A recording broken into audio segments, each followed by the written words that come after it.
You work hard, but what do you do for America?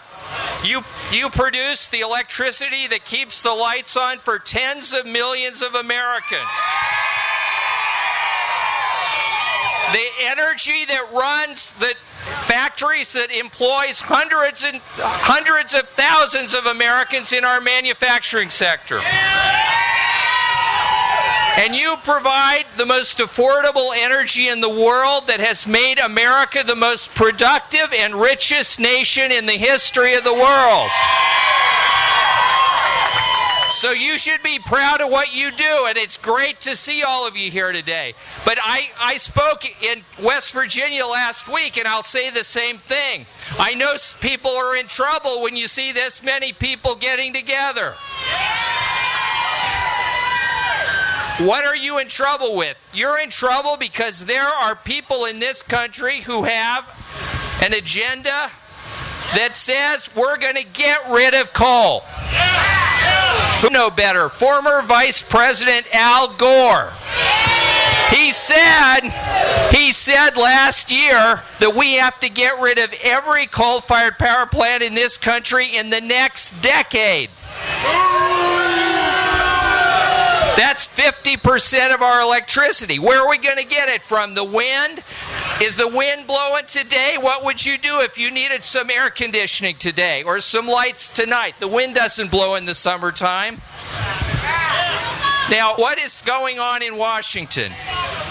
Other speakers have mentioned it's this crazy thing called cap and trade. Now, what is cap and trade?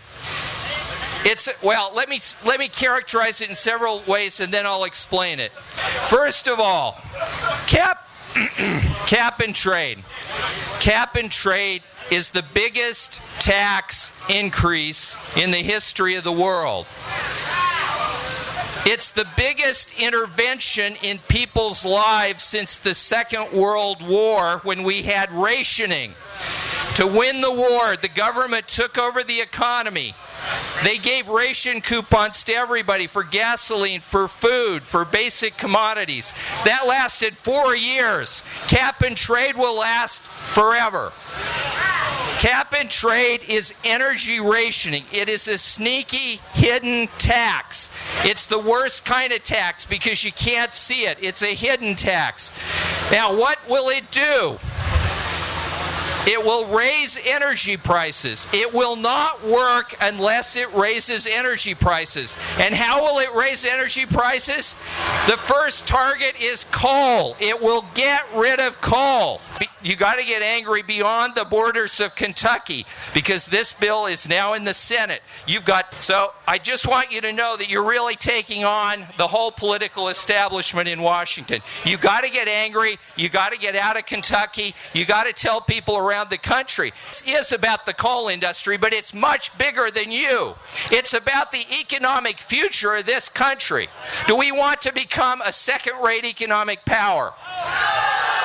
Do we want our children to have poorer lives than we do? Now, so when you're working for coal, remember, this is about America. You're working for the future of this country. Just keep that in mind. That should keep you going in the dark times that may be ahead here. Keep fighting, and don't forget that you got to be angry and you got to fight. Thank you. I'm a father of 3 children, and my daddy was a coal miner, and my grandfather was a coal miner, and my great-grandfather was a coal miner. I like my way of life. Yes, sir. I'm going to tell you something, mommies, with your children. It's good you brought them today. It's good you brought your children. This is an education. And I'm going to tell you now, you stick together. You be true blue. And when we have another call, and another call comes out over the mountain waves, they say, we got another rally. You got to go. And you got to bring somebody with you. And I'll tell you something. We got to do it. And if Haven King says, Keith, we're going to go to Washington, D.C., I'll say, Haven, how many of my coal trucks can I bring in that big caravan? When they tear down property election, they call that economic development. They want to talk about us for wanting flat space created for jobs. Now, Daniel Mangiardo He explains it like this when he talks to people. When you come into my operating room, you'll see blood, guts, water. Ooh, it's terrible. But when he gets through, all you see is a little small scar. Mountaintop removal is so important to this country, to our people. My only agenda is to promote coal, educate people about coal, because people really, they don't understand about coal. Now, I need you to come here a minute. Okay? See this water here? Okay? See that one? Okay? Let me have it back. You see this one? Okay? See this one? Okay? Now, I need this one back. These are, what kind of water it is? Glacial, Icelandic water. This water, what have I done?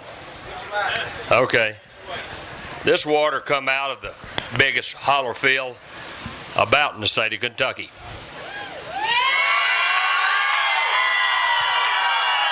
This fellow with me said, I was showing him around, he said, what do you got to say about the people that say that you send this dirty water down to Lexington and they have to clean it up and everything? I said, sir, that's not correct. I said,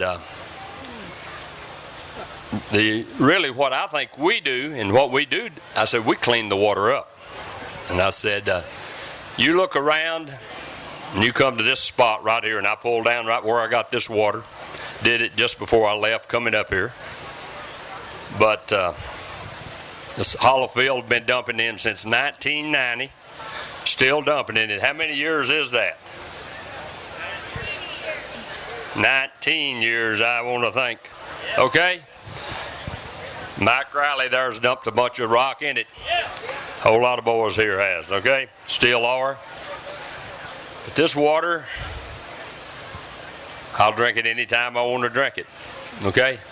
So, the fella I think kind of understood, and this water, I'll say 363 days of the year will look exactly that clear, okay? Who I am, I'm a coal miner. My daddy was a coal miner. And his daddy was a coal miner. The property that we mine, a lot of it, we've owned since 1875, my family has. I consider it mine. I don't like somebody telling me what to do with my property. The cap and trade thing is a serious thing. It is serious not for us as coal miners, which it is for us, but it's serious for our country. Now, Whose mountains? Whose jobs? Oh, cap and trade a good idea? Yes or no? Is doubling or quadrupling your utility rates a good idea? Is costing Kentucky and this nation thousands of jobs because of bad legislation a good idea? Better. Is going out and borrowing money and buying oil from nations that hate us a good idea? Coal supports Americans. Foreign oil supports terrorists.